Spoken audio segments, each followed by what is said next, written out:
Evolve together with Empower People. Introducing Empower People, a nonprofit that is here to educate and connect leaders to empower the people, organizations, and communities they serve.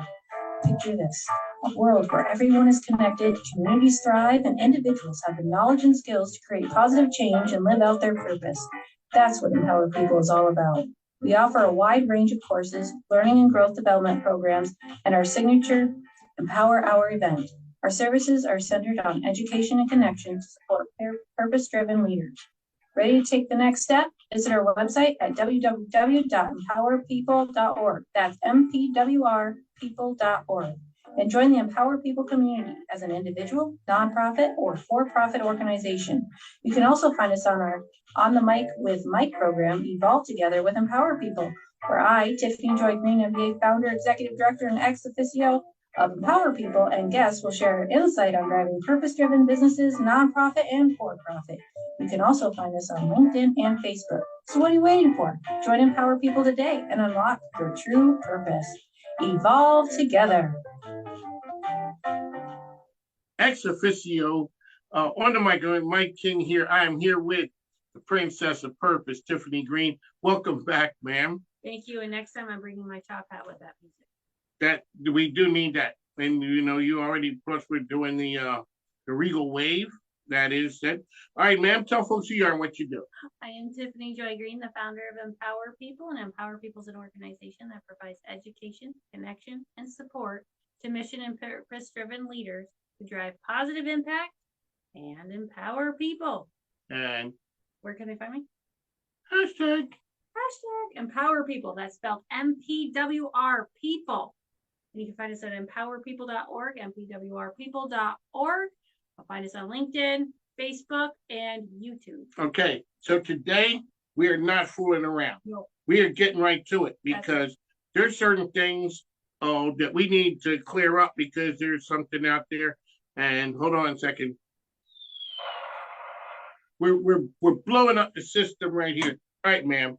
What is it called? Purpose? Purpose alignment. Purpose alignment. Alignment. So how many times have you been in a conflict, negotiation, you name it, and you're like, what are we trying to avoid? A zero-sum game. Yes. Right? You don't want to have a lose-lose situation. Right. You don't want to have a win-lose situation. It's good for the winner. Well, right? Yes. But what you really should be aiming for is what they say is a win-win. A win-win situation. But what's wrong with a win-win situation? Is it possible? We have to be willing to give up something for it to be a win-win. That's the problem right there. I can't get ultimately all that I want if I got to give you some so we both can win. So let's look at it from this way. I'm an antique shopper, so I'm going to use this scenario. Okay. Antiquers love to go and buy antiques and negotiate prices. Yes. Right? That's part of the fun. They want to give you as little as possible. Well, it's just fun. Like, I scored this. It's like hunting. That's what it is, right? So when you see the price tag on this object that you want to buy, and you go up to the store manager, the antique dealer, and you say, hey, how much is this? Yeah, or you say, I'm willing to pay. You go straight for it. If you go to them and say, how much is this? They're going to look at you and say, how much can I get out of this person? That's right. Because when you're doing that, what are you thinking about?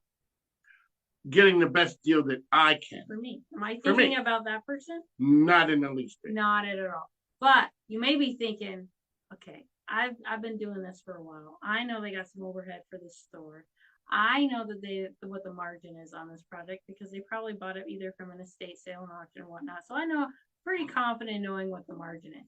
So you go into it thinking win-win, right? Yes. You're thinking, well, I'm going to offer them something that I know they're not going to lose money on this item, and I'm going to feel okay paying this. Okay. Right?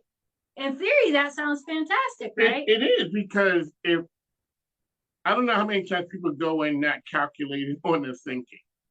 I'm going to give you this dollar amount because I know you have some overhead and I know you have to make $1 or $2 on this transaction.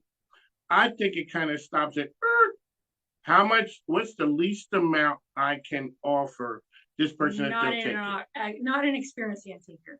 Okay. Because you're gonna walk into that situation offering them. If you're not thinking that way, you're gonna offer them something the antique dealer might just say, not even negotiate. Like you don't even know what you're. You don't even know because I didn't know that. That's part of the entertainment, so to speak, of the antique experience. So dealers will be just like, no, that's the price. If you come to them with something really lowball, it was like, yeah, So no, you're playing chess and I'm playing checkers.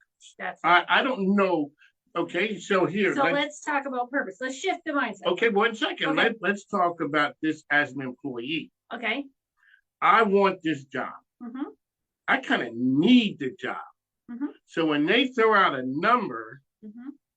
that may not be what I'm looking for, but man, do I need it.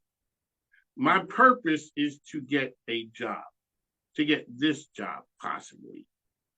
I want to be in alignment with them enough so that they say you are the person that I want. Correct. So when that happens, I have to go back to the antique analogy because I got to explain the purpose, and then we'll go back to the employee. So if I am the person buying the antique, right? Yes. And I'm trying to understand what the antique dealer wants. But at the end of the day, I'm an antique enthusiast. I'm liking this store. I don't want to buy one purchase from the shop. I foresee myself stopping by frequently to buy stuff, right? So if I'm talking to this antique dealer and I'm like, I know that this price is not comfortable for me. Maybe I think it's a little inflated, right? I should be going up to the antique dealer going, how long have you been in business? Oh, you've been in business for 20 years? And I really like your antique shop. What are your plans for this business? Oh, this is what I'm getting to know the antique dealer. Then I say, look, I'm just not feeling comfortable paying $50 for this item. What do you feel comfortable doing? Because I'm just not feeling comfortable with this. Because I want to continue shopping here and I want to feel good about my shopping. And then that person's going to say, you know what? I want to keep my store open and I want you to keep coming back. That's the long game. So what are we talking about? We're not talking about price. We're talking about purpose. Purpose alignment. Purpose alignment. So let's make sure your purpose, making sure that you're getting something that you collect and love at a price that is reasonable, that you can afford. And I can grow my business because I love antiques. I love history. I want to maintain it. I want to keep you happy so I can keep doing what I love. That is a good business practice. That is a very good business. That's a long game. We're playing the long game. Mm-hmm. How many people do you think had the vision and the stamina to play the long game? The ones who are successful are in business for decades and can survive beyond themselves. So I've been in business for decades. So what do I have to do? Stop shooting myself in the foot? Well, if you operate transactionally, you're going to. You will only remain important today. You will not remain important 10 years from now. Okay, so when you're in the antique shop and you're talking to the business owner, $50, ma'am, that's what I want. And you're asking him, so how long you been in business and what are your plans and all those things? You're playing the long game. Yes, because true antique people, you notice, I challenge everybody listening to this, and you, Mike, if you're not an antique. No. Just go in for the experience to watch, because the true antique people, they know each other and it's built on relationship, and it's a really deeper relationship. Tiffany Greene is here with us. So the antique, so you clearly watched that Antique Road show. I have. Yes. I'm not an avid watcher, but I have. It is something about that show. Mm-hmm. People have a lot of things that they do not know are worth something. Well, what's so intriguing about antiques, right, is have you ever, when you watch that show and you're like, why is it worth so much? Why is that thing that I'm looking at my screen right now? It's a teacup. Yeah. What makes it so special?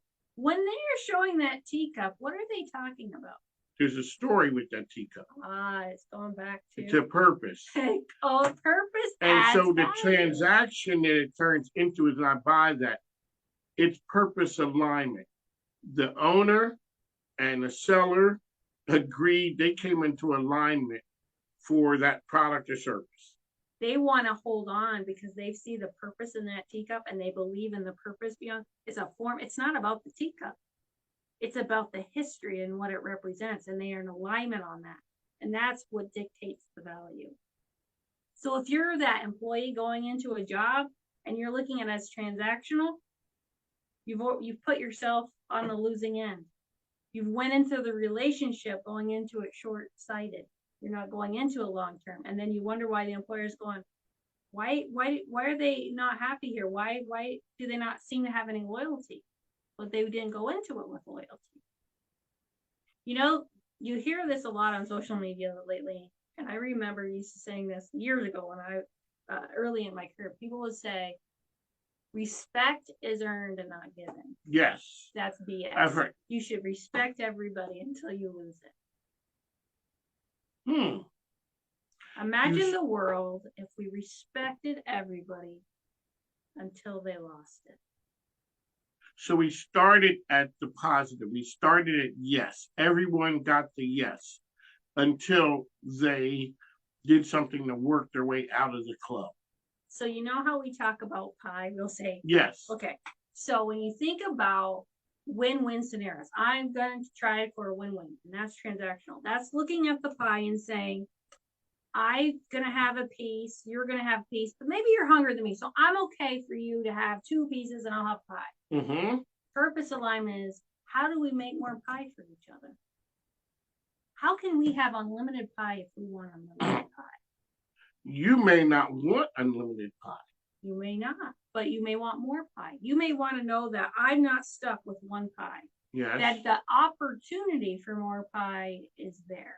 So let's go back to the antique dealer situation. When you go into purpose alignment, it's not thinking, okay, I'm getting only this amount of pie and you're getting this pie. It's about, man, 10 years from now, think of how many pies we can have together. That's relationship. It's not transactional. It's not transactional, and it is relationship, but we say relationship too loosely. And what I mean by that, when we say relationship, well, this person's bought coffee for me from 10 years, so they're a good customer. We have a long-term relationship. Do you though? What happens if you're just the only coffee shop and within a 20-block radius? Maybe it's because they don't have a choice in the matter, right? Okay. But if that person feels like, I am supporting a business that I believe in because it matches with my core values and what I want.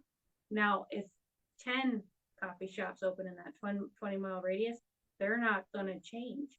It does not matter. That's a relationship. That's a relationship. Are more younger people operating with mission and purpose alignment now than, say, 10, 20 years ago? Yes. And I think that's because we had to go through a lot of shifts in our society, especially from going from an industrial revolution. I think we're getting ready to say something else when you started shifts. I have been known to say that other word. Yes, I was thinking, and we have gone through a lot of shifts. Words without the F. Just a lot of shifts. So yes, the younger people. So if you look at the older generations and coming up through the Industrial Revolution, and now we are going through the transition. It's beyond the digital age. It's also the service age, right? Yes. So when we look at these shifts, there was a time when I don't think people thought they had an option to think about their purpose. No. So I was listening into your show with Mindy, right? And we were talking about how it's important that leaders lead, but leaders also have to listen. So good ideas shouldn't die with middle management. They would only die if you're not engaged and you're not listening and you're not practicing purpose alignment. If we think, so I think there was a struggle, right? So you're going through the Industrial Revolution and you got machines and you keep growing the machine process and so it is literally cogs in a wheel. We can replace you. We can replace in a millisecond.